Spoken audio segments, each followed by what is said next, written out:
Olá, meus amigos, nós estamos estudando a antijuridicidade no tema estado de necessidade. Como nós já tivemos a oportunidade de estudar na aula passada, o estado de necessidade,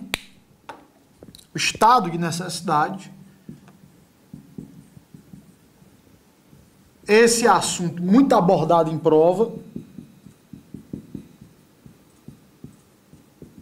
se destaca por ser uma situação de perigo.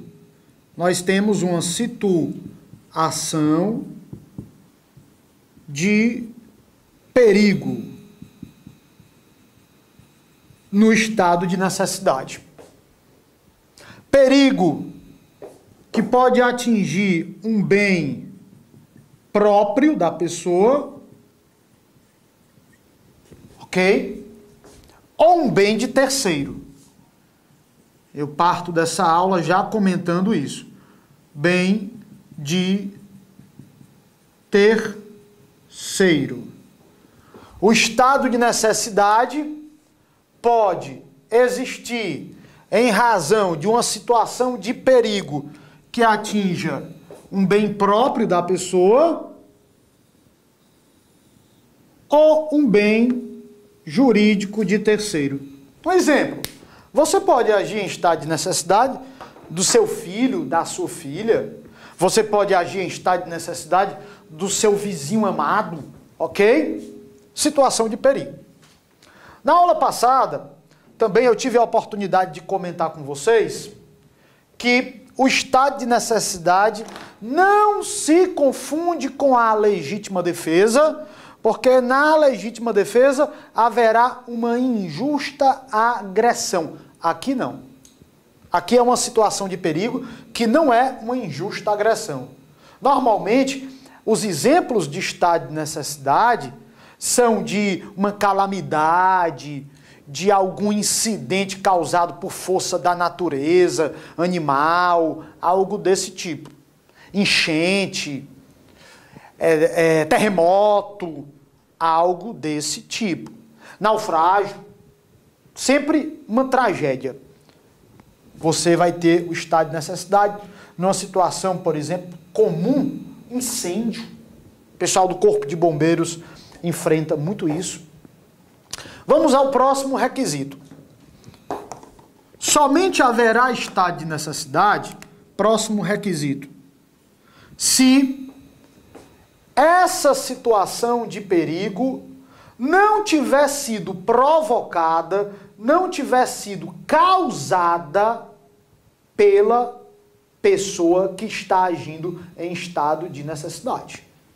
Se uma pessoa está agindo em estado de necessidade, obrigatoriamente não pode a situação de perigo ter sido causada pelo seu ato. Exemplo, o indivíduo está no meio de um incêndio. Ele não pode alegar estado de necessidade se foi ele que causou o incêndio. O indivíduo está no meio de um naufrágio. Ele não pode alegar o estado de necessidade se foi ele que afundou o navio. Lembra aquele exemplo que eu citei para vocês de dois náufragos, ambos ali numa situação de perigo? O indivíduo não pode querer alegar estado de necessidade, entenda, se foi ele o responsável por ter afundado o navio. Não haverá estado de necessidade se aquele desabamento daquele prédio, daquela edificação, foi causada pela pessoa que está querendo alegar estado de necessidade. Nunca. Foi você que tacou fogo? Foi. Você não pode alegar estado de necessidade, não. Foi você que causou o desmoronamento do local? Foi. Que dinamitou tudo? Foi. Nada de alegar estado de necessidade. Ok? Então, não pode, qual é o requisito? Não pode, o agente não pode ter provocado por ato voluntário a situação de perigo. Não pode ter provocado por ato voluntário a situação de perigo. De perigo. Próximo requisito, acompanha comigo, é a inevitabilidade. O próximo requisito, acompanha comigo, é a inevitabilidade. Somente haverá estado de necessidade se a pessoa provar, demonstrar que não tinha como evitar o seu ato, a sua conduta.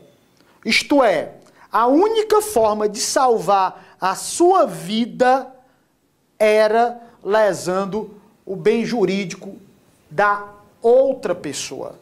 É a inevitabilidade. A inevitabilidade é o que se denomina situação de sacrifício último. A inevitabilidade é a prova de que não existia naquela situação, naquele momento, outra alternativa, outra opção. Por isso que a expressão sacrifício último é muito forte no estado de necessidade. Se tinha uma outra opção, se tinha uma outra alternativa, acabou o estado de necessidade. O estado de necessidade, meus amigos, é sacrifício total. Tanto é que, às vezes, acontece a seguinte situação. Um exemplo muito comum de estado de necessidade é o famoso furto famélico. Furto famélico não é crime justamente porque quem age dentro dessa situação age em estado de necessidade. O problema é que muitas vezes a pessoa pega um alimento num supermercado, numa feira, num determinado local para saciar a própria fome, mas não foi em estado de necessidade. Imagina uma pessoa que pega uma caixa de chocolate num supermercado, aí come todos os chocolates, morrendo de fome. Você quer me dizer que ela estava numa situação de sacrifício último? Claro que não. Mas pensa assim no indivíduo que vai no quintal do vizinho, onde tem uma galinha, e mata a galinha para alimentar seus filhos que estão morrendo de fome, desnutridos. Nesse caso, isso é furto famélico. Subtração da galinha para saciar a própria fome. Ah, professor, mas no exemplo dos chocolates, isso pode caracterizar a aplicação do princípio da insignificância. Com certeza. Aí eu posso aplicar o princípio da insignificância, que é causa de exclusão do fato típico, no caso dos chocolates. Mas não é estado de necessidade, não. Para você provar que teve estado de necessidade, você tem que dizer, olha, ou o indivíduo fazia aquilo ali, ou ele ia ter uma lesão à sua saúde, à sua vida, se ele não tivesse subtraído aquele alimento para saciar a sua fome. Sacrifício último, portanto, a inevitabilidade. No estado de necessidade, eu também vou ter um requisito que é muito parecido com o da legítima defesa. Lembra que na legítima defesa nós estudamos que os meios necessários devem ser utilizados de forma moderada? No estado de necessidade, você deve ter a proporcionalidade. A proporcionalidade entre o bem jurídico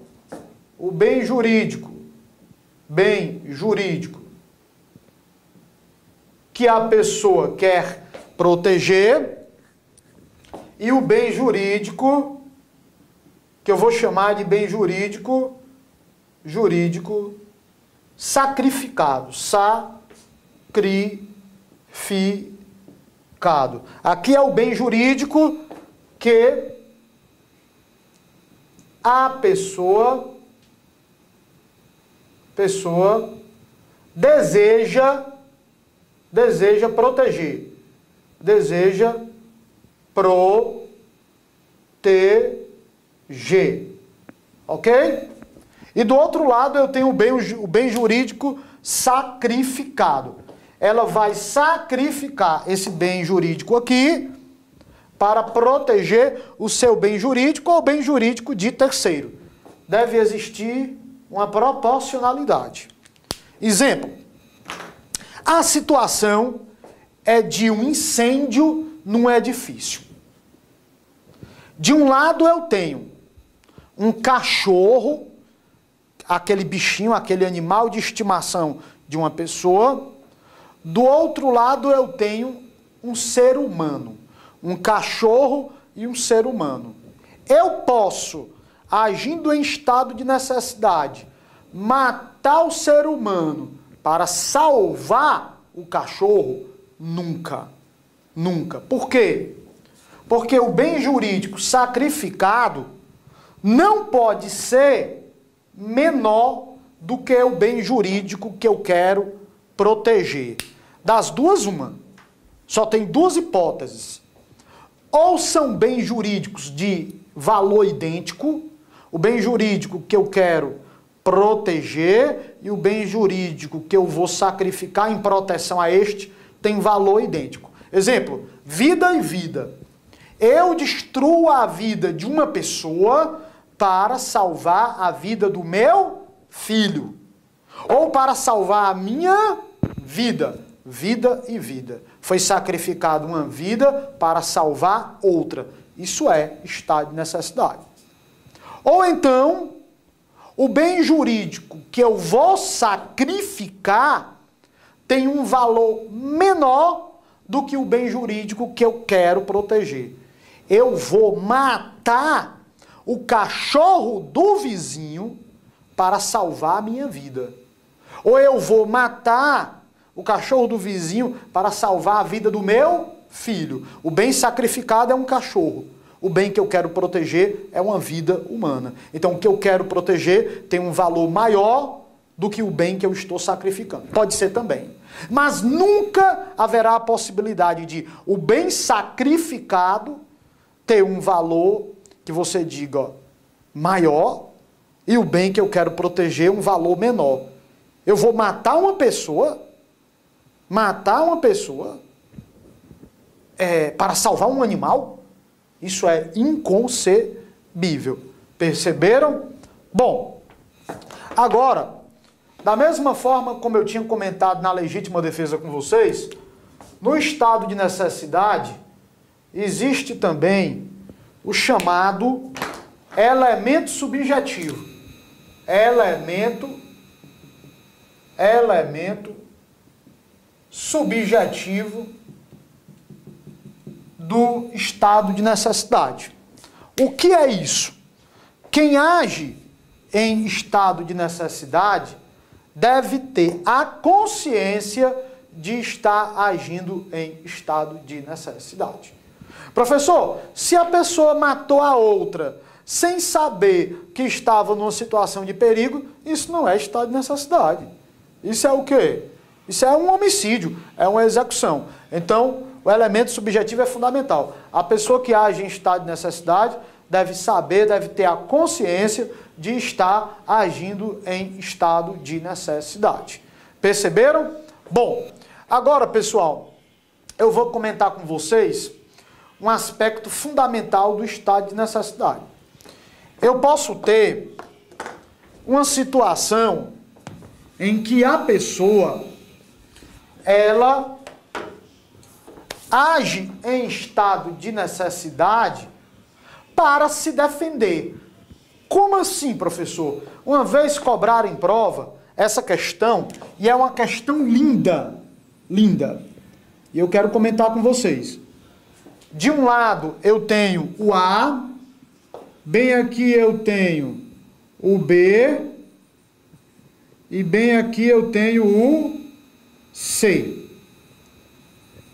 Eu tenho A, B e C. Olha como essa situação é interessante. O C aparece para matar o B. O C aparece para matar o B. Chega lá, armado de revólver, vai fuzilar, vai encher de bala e vai matar o B. Ora, uma situação que você há de convir comigo é típica de legítima defesa. O C está agindo com injusta agressão humana contra o B. E o B tem direito de repelir essa injusta agressão. Concorda? O B tem direito de repelir essa injusta agressão. Tem direito de agredir o C para se defender. Só que o B está desarmado. Olha como essa questão é linda se aparecer em prova. O B encontra-se desarmado. O que é que o B faz? O B tem perto de si o A. E o A tem uma arma de fogo. O A tem um revólver. O B pega forçadamente a arma do A, sem o consentimento do A, sem a autorização do A. Ele não pede a arma do A, ele toma a arma do A. O A tem um revólver, ele vai lá, arranca o revólver do A. E se o A resistir, ele pega, dá um murro no A, arranca o revólver do A, e com o revólver do A, o B mata C. Vamos lá, acompanha comigo. Em relação ao C, o B agiu em relação ao C, o B agiu em legítima defesa. Qual é a resposta? Legítima defesa. Em relação ao A, ele simplesmente, forçadamente, subtraiu a arma do A. Em relação ao A, ele agiu em legítima defesa? Claro que não. Por quê? Porque o A não praticou nenhuma injusta agressão contra o B. Foi o C que praticou injusta agressão contra o B. Contra o A, ele agiu em estado de necessidade. De necessidade. Porque o B estava enfrentando uma situação de perigo consistente numa injusta agressão praticada pelo C, agiu em legítima defesa contra o C, mas foi preciso forçadamente subtrair a arma do A para resolver a sua situação de perigo. Ele lesou o bem jurídico do A para se salvar do C. Para se salvar, não. Para repelir a injusta agressão praticada pelo C. Portanto, em relação ao C, é legítima defesa, e em relação ao A, é estado de necessidade. Essa questão é o quê? Linda.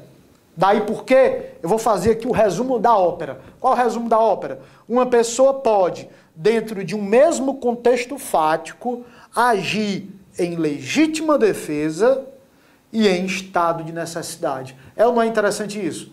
Acabei de dar um exemplo. Ele agiu em legítima defesa em relação ao C, mas agiu em estado de necessidade em relação ao A para conseguir a arma que ele empregou contra o C em legítima defesa. Eu posso ter, no mesmo contexto fático, por parte de uma pessoa, estado de necessidade e legítima defesa.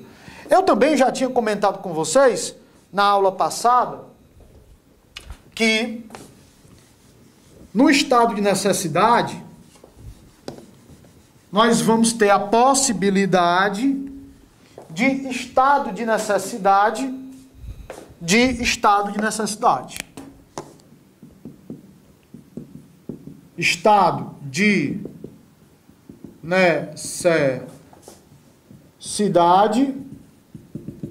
de estado de necessidade, de estado de necessidade. Ok? Por quê? Porque não existe aqui a figura da injusta agressão. numa situação de perigo, várias pessoas podem, uma em relação às outras, agir em estado de necessidade. Então eu tenho a figura do estado de necessidade, do estado de necessidade. Outra questão muito importante é essa classificação que eu vou fazer agora. O estado de necessidade, ele pode ser agressivo ou defensivo. Defensivo. Professor, o que é o estado de necessidade agressivo? É aquele estado de necessidade em que você vai atingir o bem jurídico de um terceiro inocente. Anote aí. Como eu já disse, quando eu falo anote aí, é no sentido apenas de acompanhamento da aula para se concentrar melhor, porque tudo isso tem no seu material didático.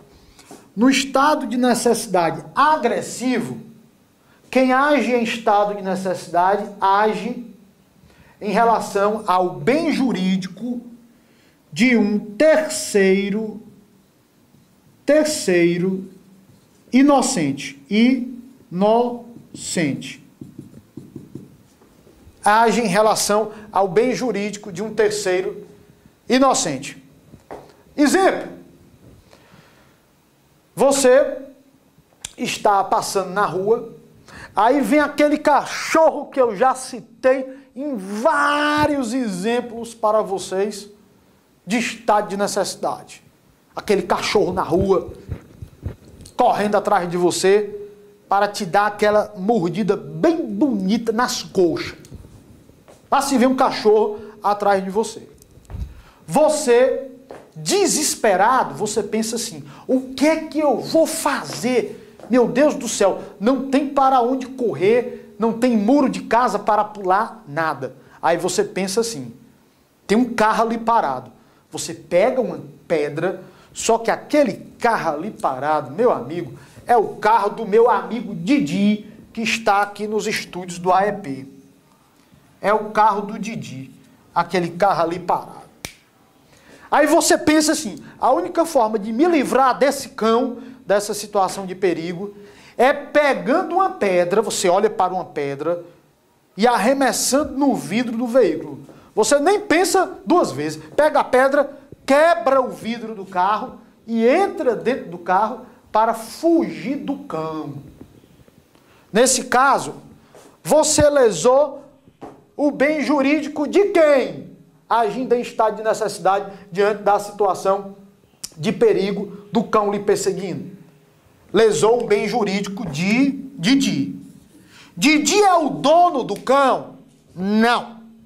Foi Didi o dono irresponsável do cão que deixou esse cão brabo no meio da rua?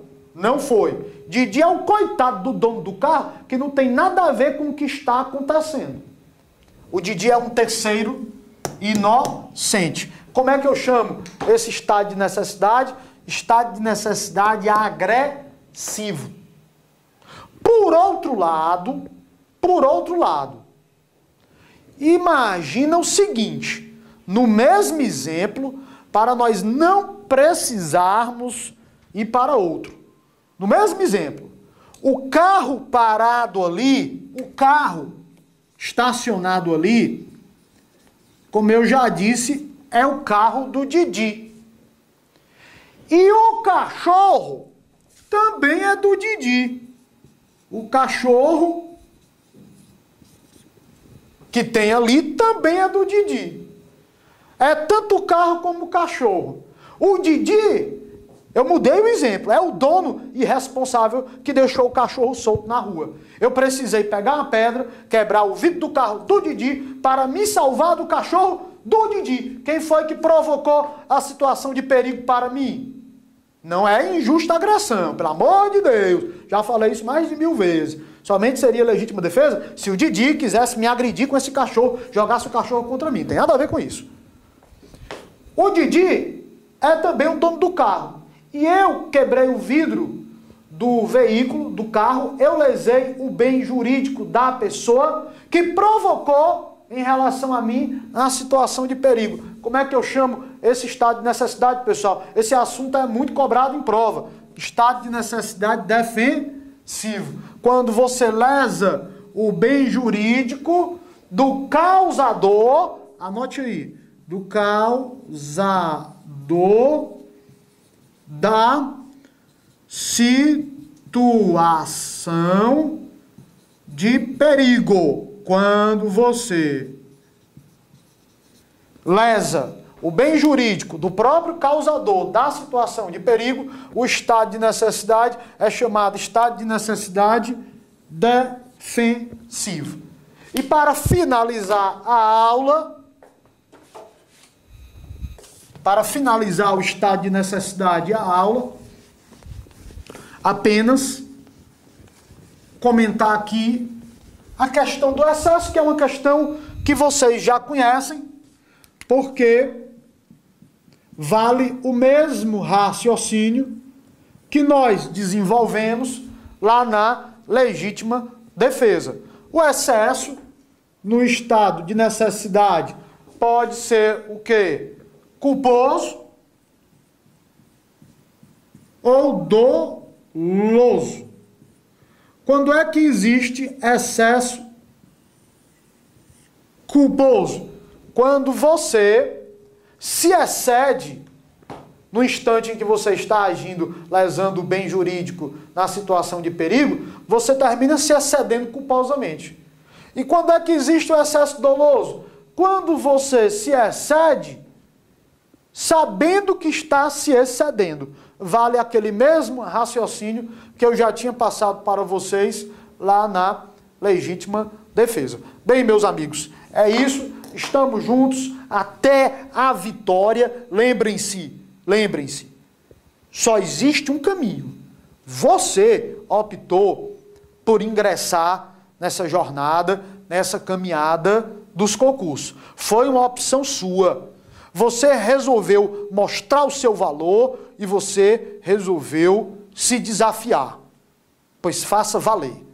Mostre o seu valor, mostre que você consegue cumprir essa missão e vá até o fim. Só existe um caminho, lutar até o fim. Tamo junto e misturado. Qualquer dúvida, você vai nos procurar nas redes sociais. Eu estou à sua disposição lá no Instagram, @EmersonCasteloBranco, lá no Periscope Emerson Castelo Branco B, sempre gravando muitas dicas, muitas aulas. Principalmente, entre em contato comigo no Instagram, que eu respondo mais rápido, @EmersonCasteloBranco. Tem a fanpage também no Facebook, Emerson Castelo Branco. Força! Detonando!